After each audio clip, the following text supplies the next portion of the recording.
30 seconds.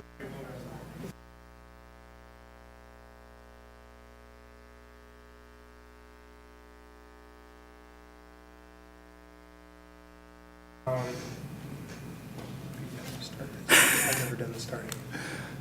Just call the meeting to order. All right, so we're going to call the meeting to order and start with the Pledge of Allegiance.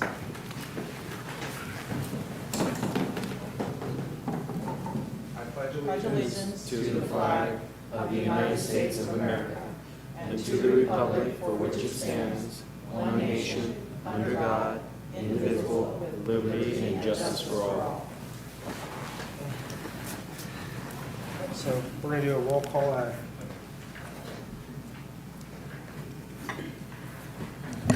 We're going to start with roll call. Tim Nickel here. I'll call it. Oh, Chairperson Price? I'm here. Chairperson Nickel? I'm here. I'm sorry, that was Vice Chair Price. Yes, I'm here still. Thank you. Commissioner Castillo? Commissioner Clayton? Here. Commissioner Hargrove? Commissioner Levy? Here. Commissioner Folk? Here. Commissioner Ahmad? Thank you, we have a quorum. Perfect. So we're going to start with a presentation by the public. I believe Cindy Tuttle has an announcement. Hi, good evening. Thank you, Commissioners. My name is Cindy Tuttle. I'm the Director of Parks and Recreation here for the City of West Sacramento, and it gives me a really great pleasure to introduce to you the newest member of the Parks and Recreation Department staff, Ms. Tracy Michael. I think I talked about her last time I was here, and she's now joined the team at Parks and Rec as our business manager. She's hit the ground running. As you will see, she's going to give a presentation to you a little later on relevant to the Regional Trails Initiative and the launch and the work that she's been doing there. In addition, she's working feverishly on a very large grant for Bright Park. She's involved in another grant around homeless coordination. She's been the volunteer coordinator for McBridge Fest, and she's only been here for 3 weeks. So I just want to welcome Tracy, and she comes to us from the Bureau of Reclamation, as I'd mentioned before. She had been a city employee in the past working for the redevelopment, so she knows a lot about our community and a lot about our city already, and so we're just really very thankful and grateful to have her join the team. Wonderful. All right, Commissioner Communication. Nothing with that. Do you have anything? Okay. We're going to go straight into the aquatic program update. Good evening, Commissioners. My name is Brandy Dion, Recreation Supervisor of Aquatics, Tennis, and the Customer Service staff over at the Rec Center. Jay Showalter, Recreation Coordinator of Aquatics. We're going to give you a brief recap of our aquatic season and also touch a little bit on our tennis programs and our after-school program over at the Recreation Center. We had a huge year this year. It was my second year out at the facility and Jay's first summer. So it went super well, and we're very excited to share with you. What do I do, Dan? Well, now I got that. Okay. We changed in-service trainings up a little bit this year. Went to a twice-monthly schedule along with a few new training techniques, more speed drills to basically help our guards react a little faster, make sure they actually get to our people when they need to be there. New team building drills to make sure that each team member relies on the other team members versus an individual type of setup. Our recreation swim season began on June 4th, and it ran through August 28th. We were open Monday through Sunday up until when school started, and then we were just remained open on the weekends. We had over 10,000 visitors throughout the summer, and overall had a really great rec season. All right. Swim lessons. Swim lessons went extremely well this year. Most of our classes were packed throughout the season. Quite a few waiting lists. Hopefully next year we hope to expand those programs. 80 classes, serving over 2,700 plus new swimmers this year. So. Previously, we had a program called Junior Guard, and we expanded the program this year and ran it more of like a summer camp. And so we offered 2 sessions. The first session was a Lifeguard 101, and session 2 was an Instructor 101. A lot of them were the same students, but what they did, they came in for 3 hours a day, and they got a real lifeguard and swim instructor experience. So they went through little mini in-service trainings. They taught swim lessons, and by the end of the summer where they were doing their volunteer work, they were in the water with our instructors teaching lessons. And then at the end of the summer, we had a ceremony for them where they received a small gift as well as a certificate, and their parents came, and then they were able to spend the evening at the dive-in movie with us. So it went really well, and we started off small, but that's what you need when we have the volunteers out there on the pool deck. So we're really looking forward to next year. All right, Soggy Doggy Day, one of my favorite events. It's going to be my first year actually doing it this year. It's going to be a whole lot of fun. 64 pups last year in 2015. This year's going to be October 22nd, hoping to get quite a few more. We're going to have Yolo County Animal Services out here providing free microchipping, licensing, things of that nature. Yeah, it should be a fun event. Get the pups out in the water and play. Have any dog owners up here? My dog sinks. Oh, He we They were make life shallow. best. My dog sinks too, it's He didn't okay. do so well. He decided just to jump right in, and then somebody had to go in and get him. The event will be from 10 to 12, so if you're interested in joining us, please come on out. We expanded our dive-in movies this year. When we first started it, we did 1 throughout the summer. Last year, we did 2, and this summer, we did 3. And so you can see we offered SpongeBob, Finding Nemo, Lilo and Stitch. It is a paid event, which is, we added the fee last year, and we had over 400 visitors throughout the 3 events throughout the summer. All right, Lifeguard-a-Palooza. Every year, NACAMA, one of the Sacramento area pool operator associations, holds what's called Lifeguard-a-Palooza. It's basically our lifeguard games for all the other recreation districts in the area. Our team went in this year, scored 3rd place out of all the other teams in the area. Not bad. I was very proud of their performance. They did a great job this year considering the number of participants that were actually there. Awesome. We're hoping for first next year, though. Theme days, every Thursday at the rec center during the summer is a theme day. So you can see up here we had a Disney day, which was my favorite. I even got a Goofy hat on Jay. And we had Decades Day, Sports Day, College Day, and it's a lot of fun. The sports camp staff get involved as well as the child care staff and even our front desk staff. So it's always a weekday favorite for our staff. All right, inflatable demo. A company called Aflex Inflatable brought out one of their loaner inflatables for us to try this year. This was a whole lot of fun for staff and the public. I'm not really certain who had more fun on it, the staff or the public. But either way, it was a blast. It covered up basically 2 lanes, fully inflatable device, entire installation / setup took about 15-20 minutes. And you could see the lines building up there. It was, yeah, our own little mini wipeout set up at the pool. Quite a fun time. Did you make it through? I did make it through, twice. I didn't. I did not make it through. Private pool parties was something we introduced last year. Last year, we had 29 parties. This year, we had 45. So we did expand it to offer parties in May, and our last one will be October 2nd, and then we will, at that point, close the leisure pool down for the year. But they're huge hits. So we offer them before and after rec swim on Saturday and Sunday, and I have people that try to extend it. They want us to go even further in October. So it's definitely been a great addition to the aquatics programs. All right, aquatic fitness activities. We have our normal lap swim, which runs all year round. Our master swimming program, which Coach Katie coming along, has definitely started to build quite a bit. We're doing a beginning triathlon along with a triathlon or mini tri on, was it October 22nd. October 22nd. Right before Doggy Day. So do your triathlon, come in, bring your dog in to play on the water for a little bit. And then water aerobics, we've been running that pretty much almost year-round. And then, of course, our early morning lap swimmers got to participate in what's called Water Slide Wednesday. We bring guards in to let them play in all the fun toys while the kids aren't there. They got to come in, ride the water slides, play in our leisure pool along with our lazy river. It's a fun time for the adults. We had our day camps that came to visit us during the recreation hours. All of our Parks and Rec camps came weekly. The YMCA that's located at Southport Elementary School, they came twice a week. Bounce Spot, International Gymnastics, Storybook Cottage came once a week. And we even had visitors from the city of Davis who came and brought a couple hundred kids to join us. And then right before the summer started, the after-school program, the ACES program, ended their year with a trip to the pool. That wraps up our aquatics update for this past season. And just real quickly on how tennis programs are coming along. Our youth tennis program has gotten bigger and bigger each summer. Our coach is Coach Dave Brooks, who's also the River City High School coach. He offered 13 youth classes throughout this year.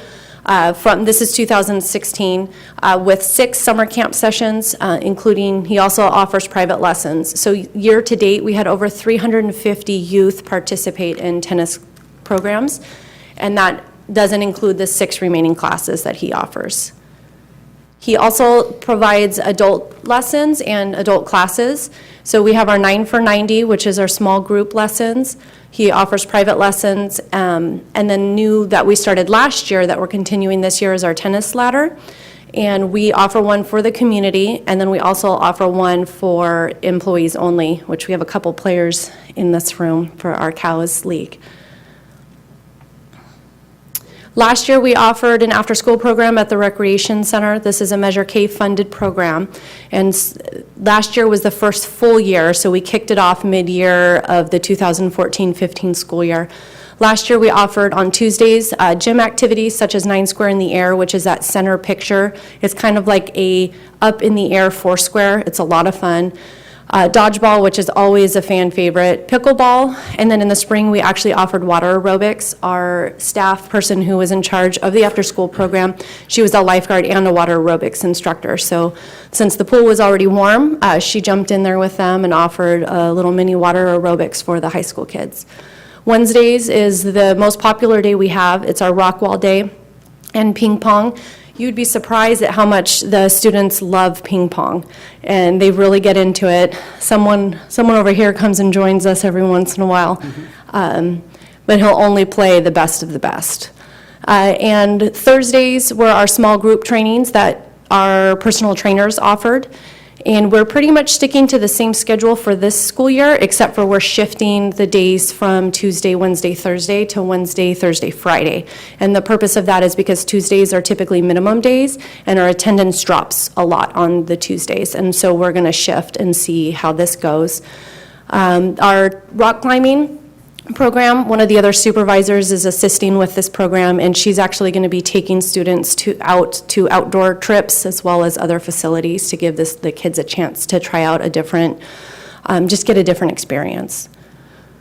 And that really wraps up what we've been up to at the rec center as far as aquatics and tennis and the after-school program. Are there any questions? I have a question. Yes. At the leisure pool for the private pool parties, is that age-friendly? Could we bring seniors in there possibly? Of course. Excellent. Yeah, definitely. So we offer a resident rate and a non-resident rate. Okay. Patrons can either opt to rent just the leisure pool or the leisure and the slide pool. So we don't currently offer the competition pool, but definitely it's open to anybody who's interested. And is there a lifeguard? Yes. Okay, lifeguard. And so it's fully staffed as if it were a rec swim day. And could we bring refreshments in? Is that okay? The only thing is just we no alcohol at the rec center and no glass out on our pool deck, but definitely. Plastic cups, iced tea, Yes. lemonade. Yep. That's fine. Thank you so much. You're welcome. Any other questions? Thank you for having us. Thank you. All right, the next will be a grant application update.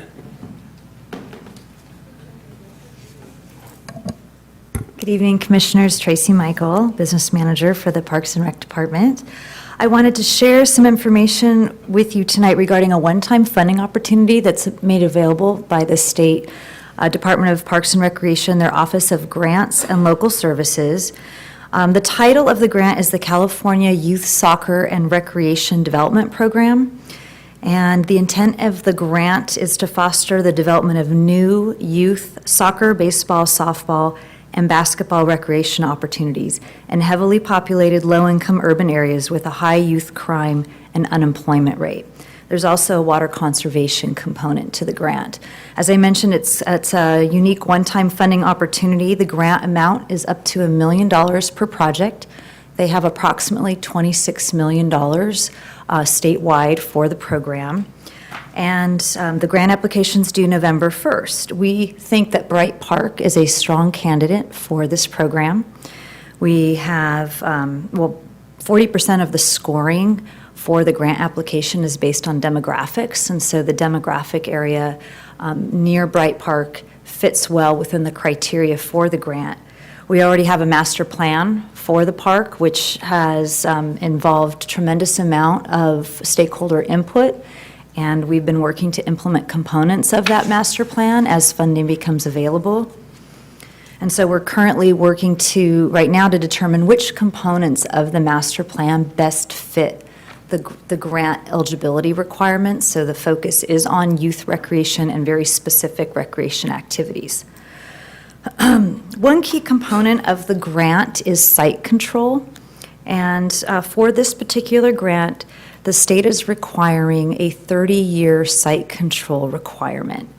So currently, we have a joint facilities agreement with the school district for Bright Park. It's a 20-year agreement that began in December when the agreement was approved. And so currently, we do not meet the eligibility requirements for land control based on our current agreement.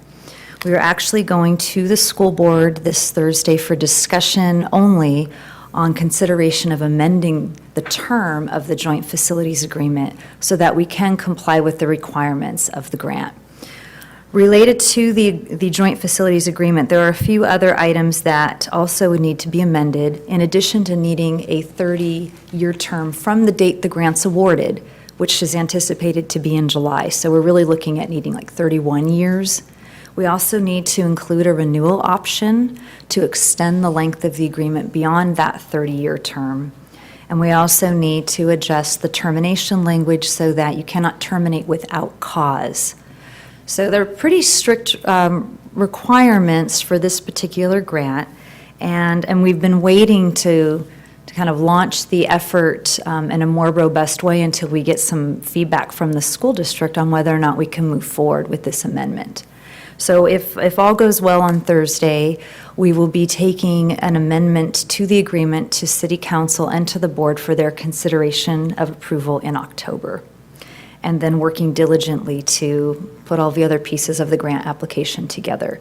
We are starting, after Thursday's meeting, if we get positive response, we will be starting to do some community outreach. It's a requirement of the grant, but we already have a master plan for the park. So the focus of this outreach will be very thoughtful and focused on just prioritizing those components of the master plan to be included in the grant application.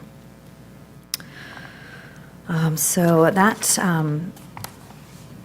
just some next steps based on what happens with the board discussion this week. We would go to council and the board again in October. We would wrap up the environmental that's currently being completed for the work that Chris Roski is going to talk about in a moment, as well as position us for the next phase that would be included in the grant application. So the environmental would be completed in October, and we would have our application ready to submit November 1st. Any questions? Yeah, I got some. So basically, you're looking for maybe extending it to 31 years, and then what, maybe another 10 after that, just to keep everything going? The renewal options are actually fairly flexible per the grant requirements. So we are proposing some language that allows the agreement to be renewed annually. That's just some initial draft language that we've suggested to the school district for consideration, but that's still up for discussion. Because this 20-year one. Because I know the renewal, what we've got about 21 years now with the school as far as Bright Park, somewhere around there. Because we renewed it again in December, but we had it when they first did it. The other quick question I had was, and I don't know if you could answer or not, but with this phase 2, was there any things we had to switch to try to get this grant? We are, what we're doing with this grant application is, and Chris is probably going to provide a little bit of this information as part of his Phase 2 update, but we're trying to make sure the two efforts are complementary so that if there are some components that maybe couldn't get completed as part of Phase 2, we're able to put those into the Phase 3, which is what we're calling the grant application, is the third phase of improvements. But everything that Chris is working on right now with Phase 2 is independent of the grant. Okay. Anything else? Thank you. Thank you. Okay, so approval of minutes from June 7th. Make a motion to approve the minutes? Second it. Great. All right, Go vote on it. oh, All in favor? all in favor, say aye. Aye. Aye. All right, we're going to have an update on the design of Bright Park Phase 2 by Chris. Good evening, Commissioners. As you know, in March 2015, we had the opportunity to build a Kaboom playground at Bright Park. And in September, City Council approved a budget of $1.1 million to complement the playground. So that's Bright Park Phase 2. So design started on Bright Park Phase 2 in February. HLA Group was awarded the contract for design. And in that design, what we plan on doing is adding a parking lot. It has over 45 spaces. It's going to be a concrete plaza area with a covered picnic area and a barbecue. We're also going to install a restroom and one basketball court. So we're 80% complete with design right now.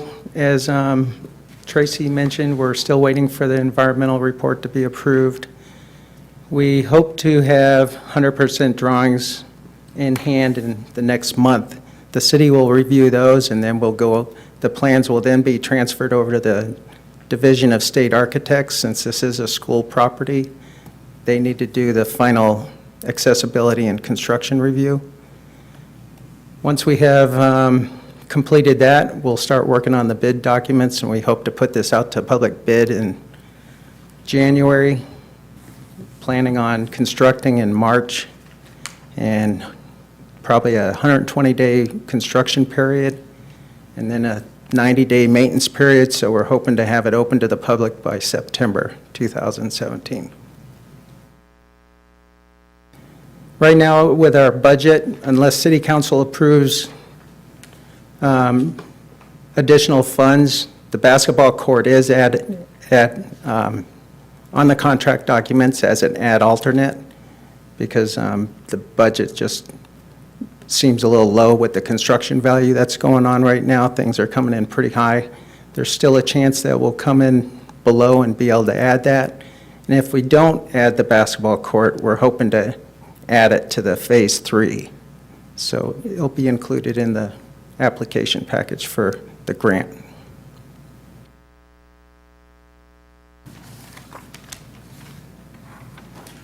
Have any questions, Commissioners? I do. Sure. On the barbecue, I see you only have one barbecue? Yes. Okay. And you have 72 spots. So are we going to be like renting those spots out? Or, you know, on the other ones, we supposedly rent them out, but it's not always rented out. But if you had like 72 and maybe, say, a birthday party of only 25, so you had another 25, you know, maybe 2 barbecues or something like that, to be able to utilize that whole 72 seatings, arrangement? Yeah, and the barbecue is about I think it's a 48-inch or 52-inch long barbecue, but, Yeah. yeah, I can understand that. I can understand that for Yeah. maybe all 72, but if for some reason it's only a birthday party and not a, maybe look at maybe another barbecue like on the other side of that? Yeah, maybe a smaller one, something like a traditional More charcoal. for a birthday party or something, smaller. All right, that'd be easy enough. Thanks. You have that one, I guess it's the crosswalk's going to be coming out on the Oh. street. How Yep. close is that bump, is that's going to be? I think we're less than 100 feet from that bump. So you might have to sit there and switch that bump maybe. Yeah, right now, the traffic plan came out, it doesn't show the bump moving. They thought it was at an equal distance where it should actually slow people down for that pedestrian walkway, and they think it's beneficial. Okay, yeah, because like I said, if it's too close, because people coming one way might go over there too quick and have a tendency to not be able to stop quick enough if somebody decides to go into that crosswalk. Yeah, see that? Because you only have the one bump there. Right, so what they think is that intersection we're creating there at Holland, that's going to create enough slowdown, because that's a stop between that, the pedestrian walkway, and then the bump. Yeah, well, Holland, you already kind of have an intersection from the school, that the school uses. And then they have like a crossing walk there during the day, Yeah. and school's in. So I can understand it's just further down where they come across because maybe they're doing the Little League and then their parents are doing softball. I want to make sure that, they have opportunity to stop both ways, Okay, okay? yep. How far is say, the home plate from that baseball field from this area on the grass, say, like number 29 or, 28, 29? Do you know what the distance is there? No, I think we kept it right at 300. We didn't change anything. That's why we kept the sports court right there, the basketball court. The berm, see that berm? That's still, I think, 5 to 10 feet from the outfield line. Okay. Because like I said, because that's, they use that more for senior league. Yeah, not- we Not really- the Little League, so, We really made sure we kept away from that. We didn't want to take that away. okay, because 300, you want at least that. Yeah. Like I said, we used to have some kids that get even further than that. And I see some kind of, it says sleeves for volleyball net. So I guess if you actually get the basketball court in, they're going to have something set up to put volleyball in there if in case they're going to multi-purpose use it then per se. Yeah, we discussed that internally since this came out, and we decided that volleyball wouldn't be beneficial in this area, so what they decided, we'd stripe it for basketball and pickleball. Because there's a... Because I thought there was another section for pickleball, but, oh, okay. The other section, they showed like 20, but that's just a grass area. Yeah, so that's where the second court will go. Someday there will be 2 courts per the master plan. Oh, okay. That's what the 20 shows. The other thing, just be careful, you only basically have one, maybe 2 houses there on Holland that I don't want to run into the same thing we did at Summerfield where we had to actually go back in and resurface the basketball court because it was too noisy, Yeah. I mean, if that house in the corner is going to mind it, might as well go ahead and just put the right surface in it to begin with, rather than, All right. have to sit there and put another surface on top of the one. But that was something that we ran in on Summerfield way back Yeah, when, so it's yeah, I just. forgot about that. Word of caution, because in Summerfield, we could have centered it, and then they had to worry about it, but they didn't, and so then they went back and had to resurface it. Okay. Okay? That's my only questions. Thanks, Thank you. Danny. Anyone else? Thank you. Thanks, Chris. All right, next, we have an update on development of the Regional Trails Initiative by Tracy Michael. Good evening again. I'm pleased to share with you some information on the Regional Trails Initiative. which includes some information that we shared with the City Council earlier in the month at their September 7th council meeting. And I know this is also information that Cindy shared with the commission back in April as part of the 2016 strategic plan for the city. And that plan did include both a Trails Initiative and Parks Master Plan as a high priority management action item as part of the strategic plan. Let me see if I can remember how to do this now. There we go. Okay.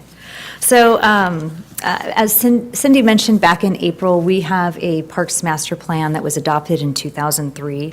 And since 2003, we've seen significant changes in the community. Development and demographic trends have really impacted the demand and need for different types of recreation.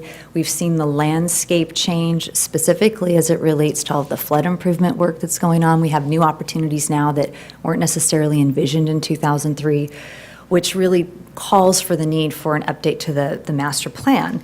And as part of the 2016 strategic plan, we have been working to define a process and a funding strategy to update the Parks Master Plan. Securing funding for planning activities like a Parks Master Plan are a little bit more difficult to find, but as we've been putting together a financing strategy, what we have discovered is that there are some non-traditional funding opportunities for the Trails component of the Parks Master Plan. And the Trails component is housed both in the Parks Master Plan, and we also have a Trails component in our Bicycle, Pedestrian, and Trail Master Plan.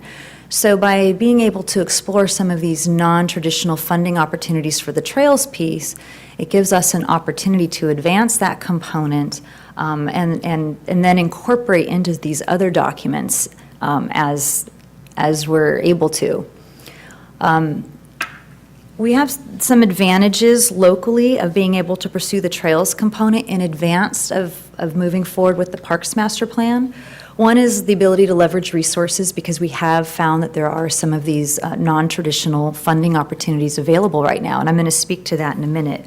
The other is a timing opportunity because we are moving forward with a lot of our levee improvement projects, and there is a need to have a more well-defined plan for our recreation trails, and those projects are moving forward. So if we can get that piece, that planning piece moving forward now, we have a stronger likelihood of being able to implement it as part of these other projects. And then it also just gives us another opportunity to look at ways that we can continue to improve the safety of our trail system, exploring additional opportunities for Class 1 bike paths and how we can improve safe connections in our transit system.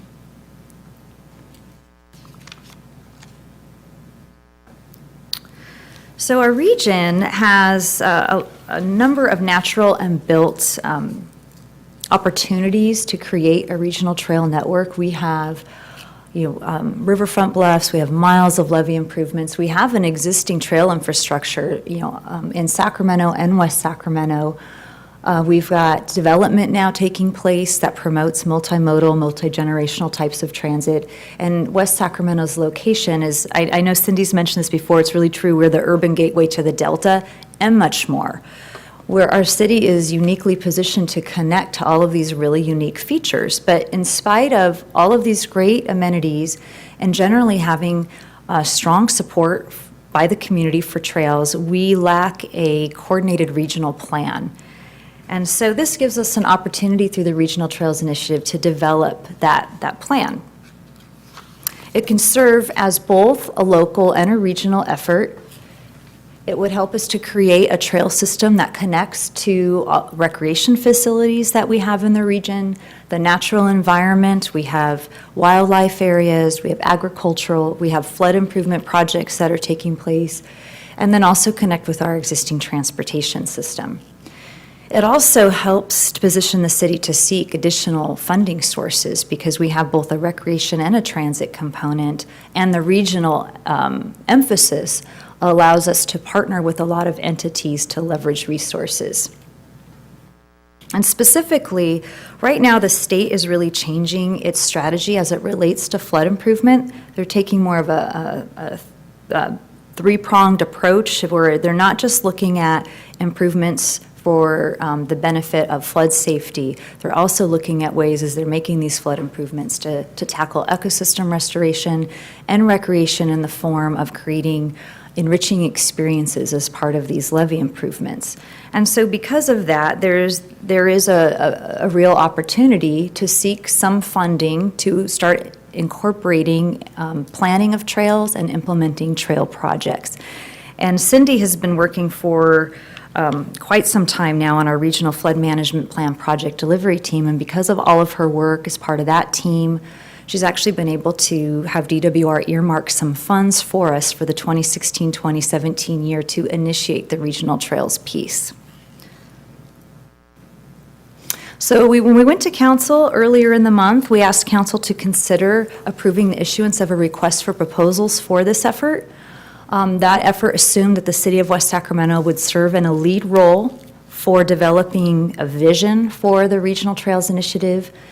Would also include an inventory of the existing and planned trail facilities and identifying where there are any gaps in the system, putting together a comprehensive set of regional trail system goals and recommendations, and then also looking at long-term O&M, operation and maintenance for the trail system. It also includes coordinating with a number of other entities. I'm just going to highlight them on the next slide. This is just a sampling of some of the regional partners that either have components of their own efforts that involve recreational trail pieces, or the recreational trail piece or transit-related trail piece can actually help these entities accomplish some of their goals for their projects. And so it's really exciting to be part of this effort. We've met with all of these entities. They've expressed support, unanimous support, to participate in this effort. And some have even expressed an interest in potentially helping us to find funding for the effort. Now, the request for proposals is important for our process because it helps us develop the information that we need to go out and secure additional resources for the program. It helps us to establish a refined scope of work, more realistic cost estimates of what it's going to take to get the work done. It helps us to identify a qualified firm to work with us on the plan, and also generate additional information that we need to go out and apply for grant funding or other local, regional, state funding that's soon to be made available. We had an aggressive schedule outlined in the RFP. The council did approve issuing the RFP. We actually launched it on Friday on our website. We are advertising the RFP on our website as well as a number of other professional organization websites, including the American Planning Association, the National Trail Builders Association, the American Society of Landscape Architects, and then also just a list of firms that have already expressed interest in participating in this effort have also received copies of the RFP. We have an informational meeting that's coming up next Friday. The proposals are due October 21st, and we hope to have the evaluation process complete and back in front of council in December with a funding proposal. So we're looking forward to moving forward and getting all of the information through the RFP process that's going to help us position the city and our other partners to secure some additional funding. And hopefully the effort will be underway in early 2017. And we'll be keeping this commission informed on a regular basis on the status of that effort. So I imagine we'll be back here every meeting providing you updates with what's going on with that. Any questions?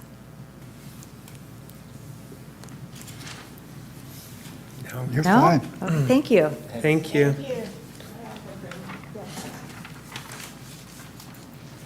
I just thought this would be an appropriate time to give you a really brief update on Assemble Sacramento, which is kind of directly related to the Trails Initiative and development of trails.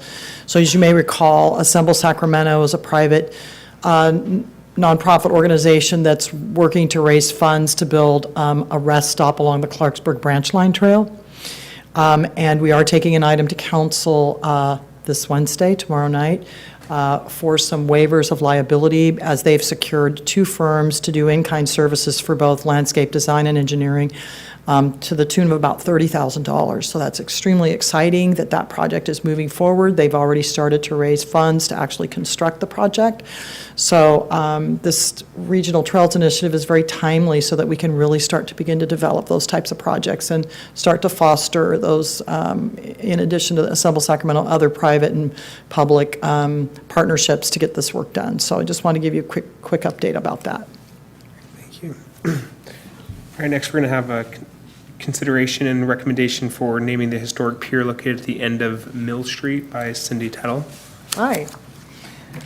Thank you, Chair, members of the commission. This item does seek your approval for the naming of the historic pier located at the end of Mill Street.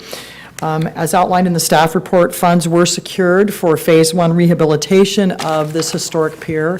And for those of you that have been down the Riverwalk and seen it, you know that it, do we have the pictures? I'm sorry.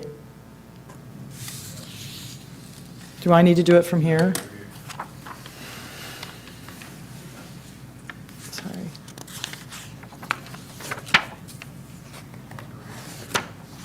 So this is the old California State Rice Mill used to be located on the river where this site is. And if you go to the next slides, you can see this is the existing condition of the pier. It's been fenced off.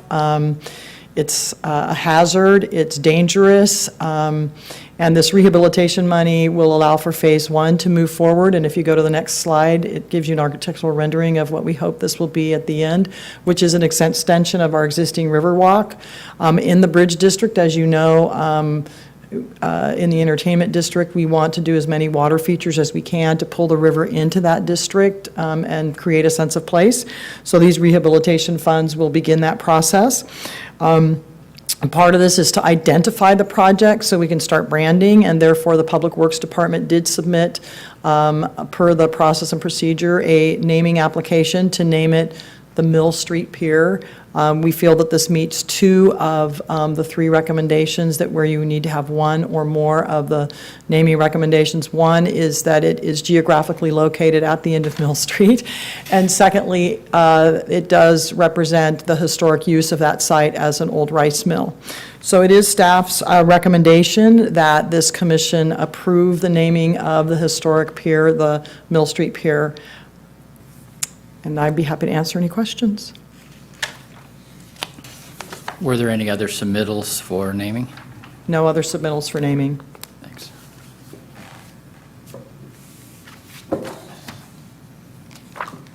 This would take an action of this body, so we would look for, I'll make a motion to name the pier the Mill Street Pier. I'll second it. All in favor? All in favor? Aye. Aye. Thank you. thank you very much. All right. So now we're going to move on to the commissioner calendar.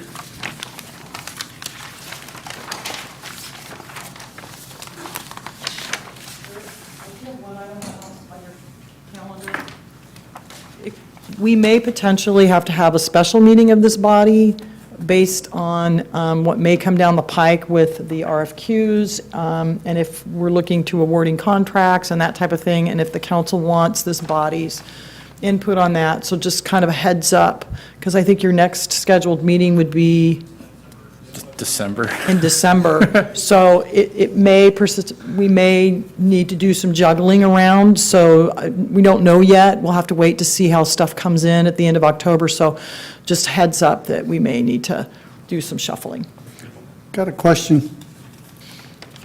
On the, how was it, the June 7th meeting, I asked a couple of updates or something.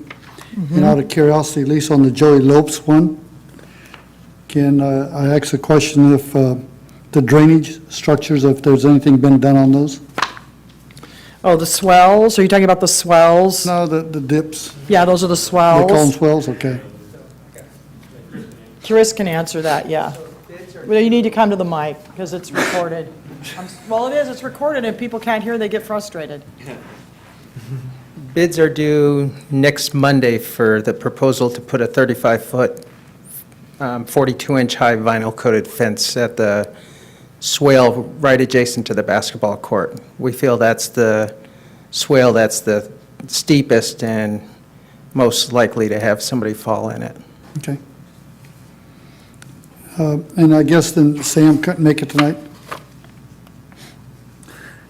number 3? Is this in regards to project updates? Well, currently, the only park project that we have that is underway is Bright Park Phase 2, which Mr. Sarofsky gave you an update on. All our other projects, such as the Bridgeway play structure, Joey Lopes Park, have been completed.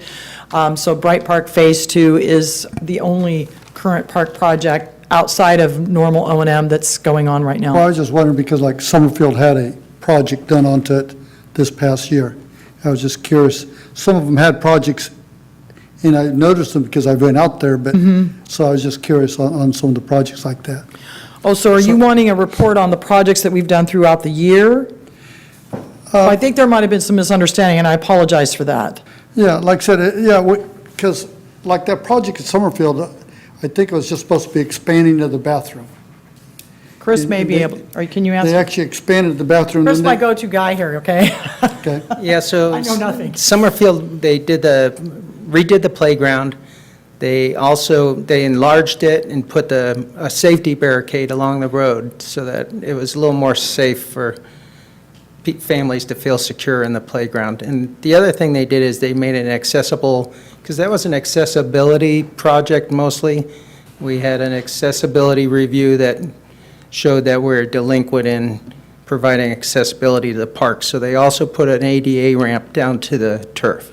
Okay, so that's what that handicap ramp, because it seemed like it goes down there and stops. Yeah, that's all that was You know, and required. so I was wondering why they did that. I know why they wanted to do it, but I didn't know if they're going to expand on it at all, or, so No, when they come that's back it. As long towards- as we get people to the turf, they're satisfied. The other thing we Okay, did was so that, otherwise, something that you had to do.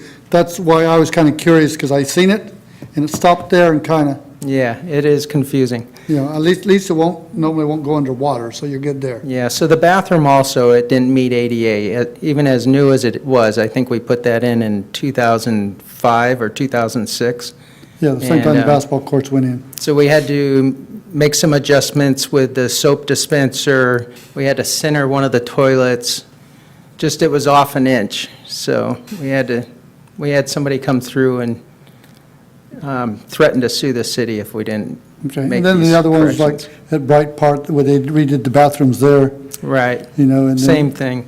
So, And again, because people ask me, so why did they do it like that?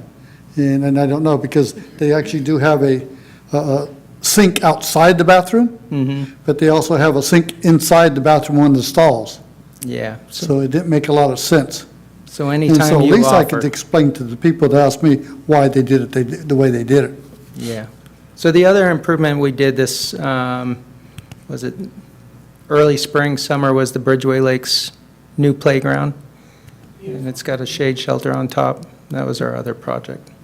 Okay. Park Was that the one, the water one? Next to the water splash Okay, park. next one, okay.